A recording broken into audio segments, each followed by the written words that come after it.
नमस्कार, स्वागत है आपका सब कुछ यहाँ पे। आज मैं एक कहानी लेकर आया हूँ जो मेरे दिल के बहुत ही करीब है। ये कहानी मेरी दादी ने सुनाया था मुझे बचपन में, जब मैं 5-7 साल का था। तब से ये कहानी सुनता आ रहा हूँ। और ये कहानी उस टाइम पे केवल कहानी लगती थी, लेकिन जब मैं इस पे सोचता हूँ, विचार करता हूँ, तो ये कहानी बहुत ही डीप मीनिंग वाली है। आपको एक सबक सिखाने वाली है कहानी। तो बिना देर किए पहले मैं एक कहानी सुनाता हूँ, फिर बताता हूँ इस कहानी का सार। तो एक गाँव में एक भेड़ होता है और एक सियार होता है, जिसे हम लोमड़ी होता है बेसिकली। तो एक गांव में एक भेड़ होता है और एक लोमड़ी होता है। दोनों दोस्त होते हैं, बहुत अच्छे दोस्त होते हैं उस गांव में। खाते पीते हैं, खुश रहते हैं, साथ खेलते हैं, घूमते हैं।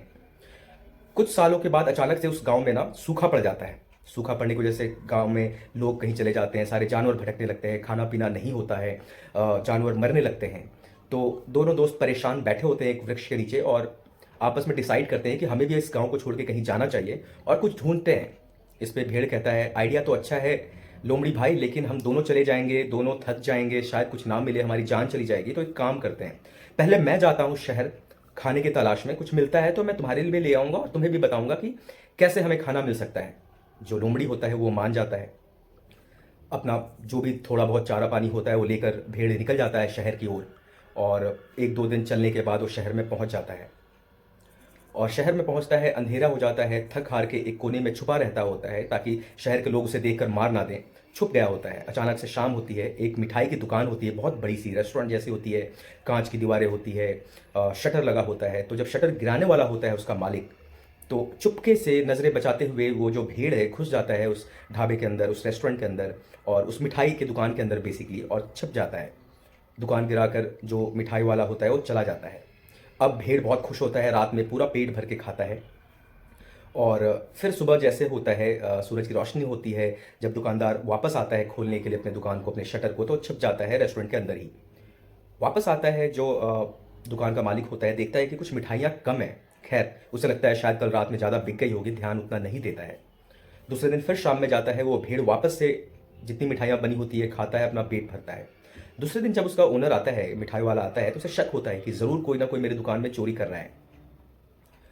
फिर खैर दिन भर की दुकान अपनी चलाता है और शाम में चला जाता है। अगले दिन सुबह जब वो आता है, दुकान खोलने से पहले उसे थोड़ी सी आवाज़ आती है अंदर से।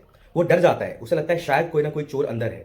तो बाहर से वो आवाज़ देता है। और ध्यान दीजिएगा, मैं उसी डायलेक्ट, उसी लैंग्वेज में सुनाने जा रहा हूँ जिस लैंग्वेज में मेरी दादी ने मुझे सुनाया था, ताकि स्टोरी इंपैक्टफुल लगे और ओरिजिनल लगे। तो मिठाई वाला बाहर से क्या आवाज़ देता है, मेरे दुकान में कौन रे?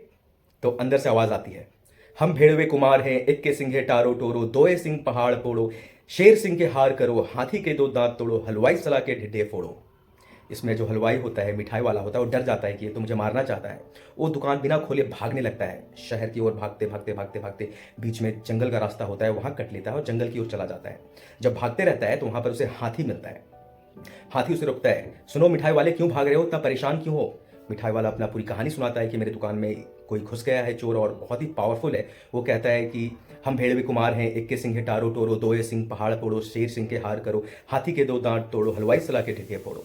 तो मैं डर के भाग रहा हूँ। तो हाथी बोलता है, मुझसे बलवान यहाँ कौन होगा, चलो मैं देखता हूँ उस चोर को। हाथी के साथ वो मिठाई वाला आता है दुकान में। हाथी भी गरजता हुआ बोलता है, मेरे दुकान में कौन रे? फिर से सेम आवाज अंदर से आती है, हम भेड़वे कुमार हैं, इक्के सिंह टारो टोरो, दोए सिंह पहाड़ फोड़ो, शेर सिंह के हार करो, हाथी के दो दांत तोड़ो, हलवाई सला के ढिढे फोड़ो। अब हाथी सुनता है कि ये मेरा दोनों दांत तोड़ना चाहता है, बहुत ही पावरफुल है। वो भी डर जाता है कि मेरे पास दो ही दांत है दिखाने के, वो भी ये तोड़ देगा तो मैं किसी काम का नहीं रहूंगा। वो भी दौड़ के मिठाई वाले के साथ भागने लगता है। भागते भागते वापस उसी जंगल में जब जा रहे होते हैं तो सामने शेर मिलता है। वो शेर दोनों को आवाज देकर रोकता है, ठहरो, कहाँ जा रहे हो? ये दोनों अपनी कहानी सुनाते हैं। तो शेर कहता है, मैं इस जंगल का राजा हूँ, मुझसे ज़्यादा पावरफुल कौन हो सकता है, चलो मैं तुम्हारी मदद करता हूँ। तीनों आते हैं दुकान में। शेर भी बोलता है, मेरे दुकान में कौन रे? अंदर से फिर से सेम आवाज़ आती है, हम भेड़वा कुमार हैं, इक्के सिंह टारो टोरो, दोए सिंह पहाड़ पोड़ो, शेर सिंह के हार करो, हाथी के दो दांत तोड़ो, हलवाई सला के ढिड्ढे फोड़ो। शेर कहता है, अरे ये तो मेरा हार करना चाहता है, मतलब मुझे मारना चाहता है, ज़रूर बहुत ही खतरनाक है। तो तीनों डर के भागने लगते हैं। अब तीनों के पास कोई चारा नहीं बच जाता। अंदर भेड़ कुछ दिनों तक खाता पीता है, सारी मिठाइयाँ खत्म कर जाता है और अच्छा खासा 2-4 थैले में पैक करके अपने लोमड़ी दोस्त के लिए लेकर जाता है गाँव में। वापस गाँव चला जाता है। कुछ दिन में देखता है मिठाई वाला की दुकान से कोई आवाज़ नहीं आ रही है। डरता हुआ दुकान खोलता है, देखता है दुकान खाली है, लेकिन कोई भी है नहीं वहाँ पे। अपना बिजनेस वो फिर से चलाने लगता है। मीनवाइल जो भेड़ होता है जाता है गाँव में, अपने लोमड़ी दोस्त को खिलाता है मिठाई बहुत सारा। हफ्ता 10 दिन का वो लेकर जाता है। बहुत खुश होता है उसका दोस्त, जो सियार होता है। और वो कहता है, क्या भाई तुमने तो क्या अच्छे अच्छे मिठाई खिलाए, मज़ा आ गया, सेहत बन गई, लेकिन ये अब ख़त्म होने वाला है, अब बताओ मैं क्या करूं, बाकी जुगाड़ कैसे होगा? तुमने ये कैसे किया? तो जो भेड़ होता है कहता है मैं तुम्हें एक फॉर्मूला बताता हूँ। शहर में जाना, ये दुकान है, यहाँ पे घुस जाना चुपके से और रात भर खाना। सुबह कोई आए तो तुम्हें बस ये बोलना है कि हम भेड़वे कुमार हैं, एक के सिंह टारो टोरो, दोए सिंह पहाड़ पोड़ो, शेर सिंह के हार करो, हाथी के दो दांत तोड़ो, हलवाई सलाह के ठिड्डे फोड़ो। ऐसा जब तुम बोलोगे तो सब कोई डर के भाग जाएंगे, तुम आराम से खा सकते हो। जो सियार होता है वो बोलता है ठीक है, मैं जाता हूँ, बहुत ही ईजी है। वो भी 2 दिन ट्रैवल करके पहुँचता है उस होटल में, उस मिठाई की दुकान में छुप के अंदर घुस जाता है, पेट भर के रात भर खाता है। वो कहता है बिल्कुल सही कहा था भेड़ भाई ने कि बहुत कुछ खाने को मिलेगा, पेट भर गया मेरा, अब देखते हैं सुबह कोई आता है तो। अब सियार की जो आदत है कि जब वो बहुत ज़्यादा खा लेता है, पेट भर जाता है, जब उसे इंडाइजेशन हो जाता है तो अजीब सी आवाज़ निकालने लगता है वो। तो सुबह सुबह जब हलवाई आता है, जब मिठाई वाला आता है, देखता है फिर से कुछ शोर हो रहा है, तो जस्ट टू बी श्योर वो दोबारा आवाज़ लगाता है कि मेरे दुकान में कौन रे।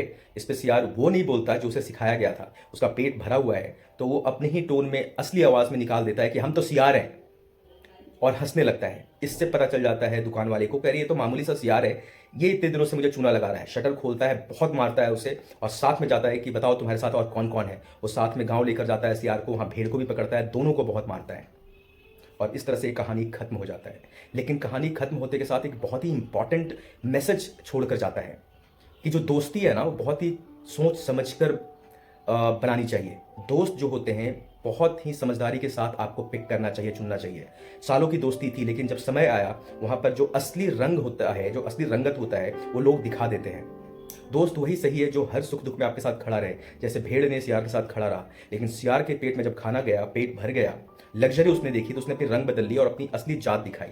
वो सारा भूल करके मुझे क्या बोलना है जिससे मैं सेफ रहूं, मेरा भेड़ दोस्त सेफ रहे, उसने अपनी असलियत दिखा दी, और खुद तो पिटा ही, साथ में अपने दोस्त को भी पिटवाया। तो दोस्ती इतनी आसान नहीं है, आपको सोच समझ कर चुनना है अपने दोस्त को, और साथ हमेशा निभाना है, ऑनेस्ट रहना है, ट्रांसपेरेंसी चाहिए। और जब ट्रांसपेरेंसी और ऑनेस्टी है किसी भी रिलेशनशिप में, तो वो लॉन्ग लास्टिंग होता है और बहुत ही ट्रूथफुल होता है। अगर ये नहीं है तो आप गलत संगति में हो। अपने संगति को आज ही टेस्ट करें, देखें कि सब सही है। अगर आप सही संगति में नहीं हो तो आपकी लाइफ खराब होने वाली है। आपको संगति से जितनी जल्दी हो सके बाहर आ जाए। कैसी लगी आपको ये कहानी? मेरी दादी की कहानी थी, मेरे दिल के काफ़ी करीब है। डायलेक्ट शायद आपको समझ में नहीं आया होगा, कोई लैंग्वेज, तो आप कमेंट करके पूछना, मैं बता दूंगा। लेकिन ओवरऑल ये कहानी बहुत ही अच्छी है, बहुत ही इंस्पायरिंग है, बहुत ही लाइफ लेसन से भरपूर है। धन्यवाद, थैंक यू सो मच आपके टाइम के लिए। Please do like, comment and share this video. और अभी तक अगर आपने सब्सक्राइब नहीं किया मेरे चैनल को तो please do subscribe to my channel.